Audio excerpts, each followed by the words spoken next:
Hello! Hopefully this time the recording doesn't randomly corrupt for no fucking reason.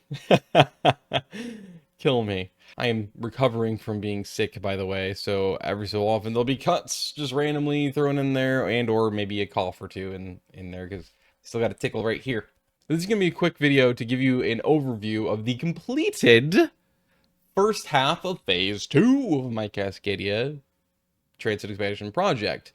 This is, of course, the Sound region, as I like to call it, because of the Puget Sound, or the Salish Sea, if you prefer.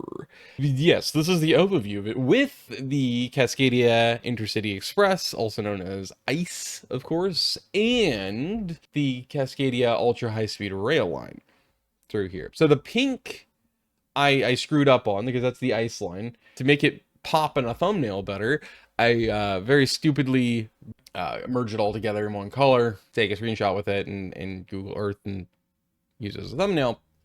Except the stupid part is you don't close out Google Earth, because if you do that, you can't recover that. It's going to be permanently merged. And I absentmindedly shut down Google Earth at the time. So now it's just stuck pink. And so now you don't get to see the differences between the ultra high speed rail line and it in terms of where tunnels start, where they end, and how it runs in terms of grade. Just really quick, because I'm not going to probably put it on the screen, the key is purple is viaduct, also known as elevated. The yellow is at grade, also known as on the ground, so in other words, it's at street level. The green is transition track, which I also call transfer track sometimes in this series. And then the orange is tunnels.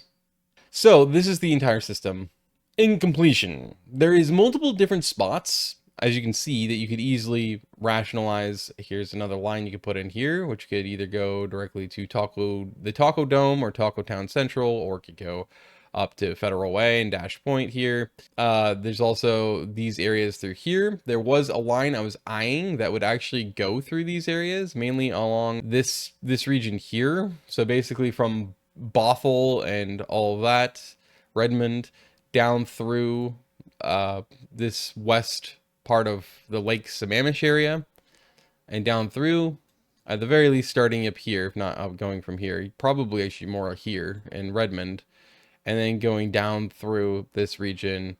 And there's a road that takes you all the way through here, and you could have it go directly to Renton, or you could have it go further down and be a regional rail, because there is a route that literally you can, I think it's actually like right here, actually. Yeah, it's right here. So this is a road. It's go here. So you can literally follow this road all the way down, follow it through the canyon curves if you want to, or tunnel it, and eventually come back out over here. If you did a tunnel, you'd just come along the road like this, rise up, and then go into a viaduct. Or you could, I guess, I suppose, follow the edge of the creek side here, and then weave your way over here. But still, you follow this road down, and you can keep going down further until you reach, like, say, here, or down into Auburn or something. So that's always even Lake Taps. That's always a possibility if you so desired. And so that would be like an infill line if you decided you wanted to add that. But because of pre-existing Sounder service and obviously Link Light Rail as it continues to expand services, and then just general Sound Transit, Community Transit, which is Kitsap, if I recall correctly, Snohomish County, obviously you got King County Metro, so on and so forth. These are all Pierce County Transit. You got all these different transit agencies that have really good BRT services. They have a lot of other coverage besides obviously Sounder and Link being Sound Transit anyway in itself. I just figure I feature them separately because this is closer to what these are, which of course Metro lines, majority of them are. And then of course some of them are regional rail lines. So there you go. The actually far east end through here that goes up to about here, I believe, is the line that is the East Ender. That is a regional rail line that literally follows the entire eastern edge of the region and ends up going right up here into, I believe that's Arlington. You get the idea. That's obviously its own video. And though this is the overview of the entire network at its finale, at its end, it does not mean that the videos stop, because obviously they won't. There's still a lot of lines, as you probably, especially if you've been following the series at any length of time, even for just a couple of episodes, you realize that there's a lot of lines I have not featured yet in a video. And that is why there's still going to be a continuation there. While I make those videos, we will also eventually be starting up on the second half of phase 2, which is going to be covering the Fraser Valley. The Fraser Valley is going to be very interesting because I feel like it's going to be most similar to Portland, with the metro network in Portland, Portland, Vancouver area here. In fact, you can see the current Oregon Links, as they called it, regional rail network through here. And you can see how they probably would connect to a metro network, let alone TriMet and everything else. So you got all that, C-Tran, you get the picture. So all of this, it's a minimal metro network compared to the sound region. Very interesting to note, by the way, is I learned while doing the sound region that the sound region is like perfectly laid out in terms of road networks and development patterns.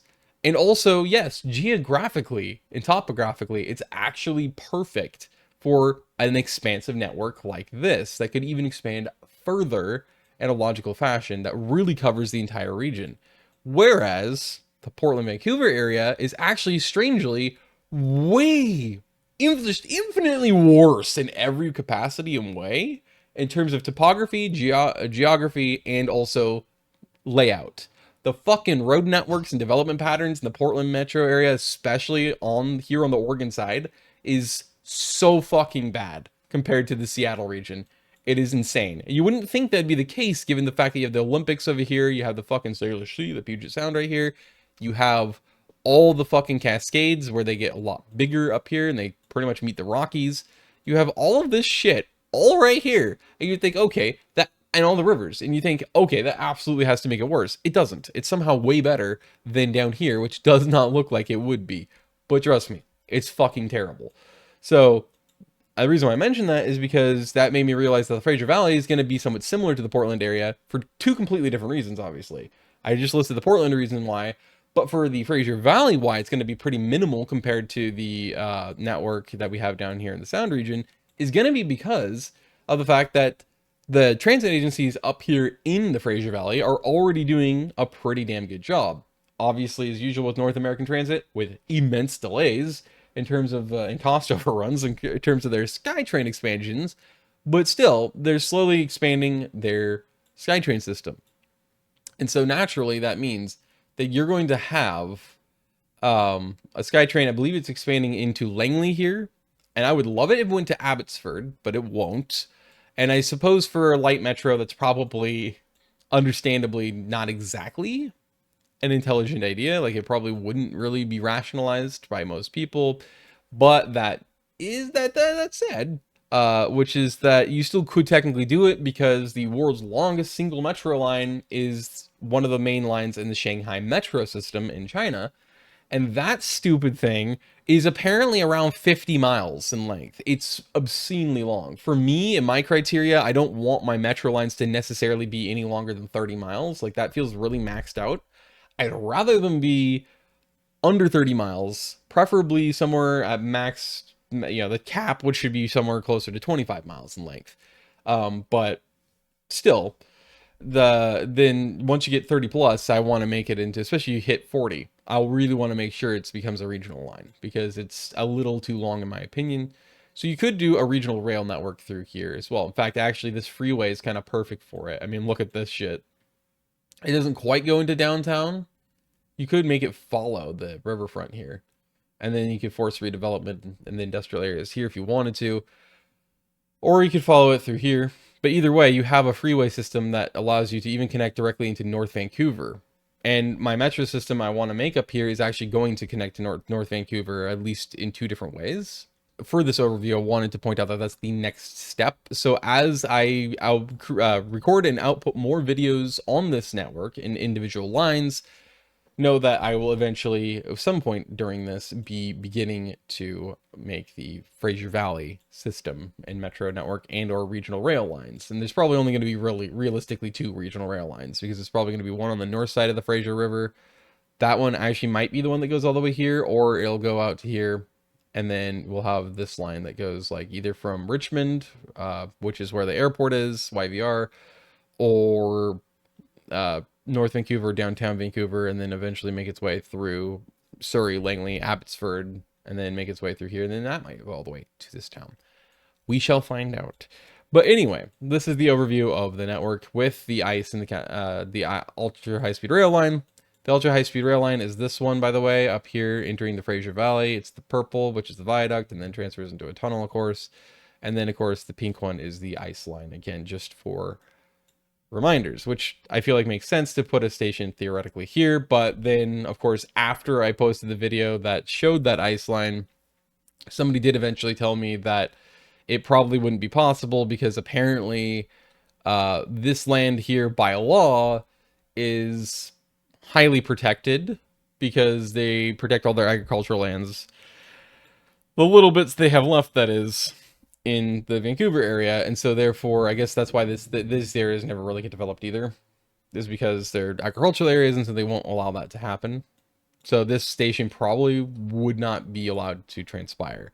I suppose it could still transpire if you literally, if I aligned it like this, where instead of trying to split the difference so that you're literally dead center this way and people in this area on an ice line could actually pick it up, you know, White Rock and everything, they could go grab it here and here. You could do this instead, follow this main road, follow it around on the curve, and then you could eventually curve your way like this down into White Rock somehow. It'd be kind of a mess to do, but you could do that, minimize the impacts on the agricultural areas that are protected, and then actually make that work that way. So that way it's following the road, and so it stays over the road in, say, a viaduct, and then that way the station would just be reoriented like this so that it's going to do north-south instead over the intersection. That would still be able to make some sense. Although they probably wouldn't allow any parking. So whatever the fuck's going on here, if that isn't part of the agricultural system, which it probably is, this definitely looks like it is. But if it isn't, fantastic, you can do that. Or, to save on postage, you can do this, and then forcefully remove the stupid golf course, which actually is probably optimal. But then it doesn't split the difference as well. Anyway, I'm getting sidetracked. So, that's not only what you can expect a little bit later, but that is the system as a whole with the ICE and the ultra high-speed rail lines. So there you go. That's the quick overview of the finished product. And I hope you stay tuned with the playlist, always at near the top of my channel, and always linked in these videos, pinned comments and descriptions, of course. So that way you can directly access it, and it's very easy to keep along with the series, so that you never really lose track of each of my proposed lines, classes, and how they interact and interface with each other and everything else. That said, thank you for watching, and I hope to see you at whatever my next video might be. Stay safe out there, and remember to always hijack your nearest light rail train. Okay, bye-bye.